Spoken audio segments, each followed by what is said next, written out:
Now, with the deductions, when you were mentioning what sort of deductions people can usually claim, you mentioned depreciation. What is depreciation? So depreciation, by definition, is decline in value of an asset over time. For example, if you buy a new oven, now every expense that's incurred for an asset that lasts over 12 months.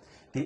The ATO has a useful life table for that, for all assets, for all typical assets that people purchase. So, for example, the example that you just gave for the oven, so when somebody is buying an oven to install it into their investment property, you're saying that they can claim the cost of that oven over a certain period of time. Yeah. So, so that's good, because if you own your own house and you have to replace an oven. Typically, just about anything that is in direct relation to the investment property, to the income earning ability of that asset, chances are it is deductible. Whether it's deductible in the same year or gets spread out over a number of years, chances are it is deductible. So if I'm buying this investment property that I don't have to do anything, it's all working, can I still claim depreciation?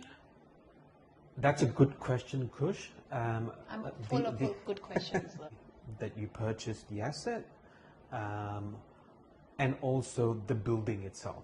That's obviously for established homes, established investment properties. Yeah, again, the depreciation rule applies from individual to individual. How old your property is and all that stuff. There are some exceptions. So just lastly on depreciation though, there is depreciation and then there is capital work. Yeah. So with claiming the cost of the building, it's usually capital works. It's spread out over 40 years, whereas depreciation is your plant and equipment assets.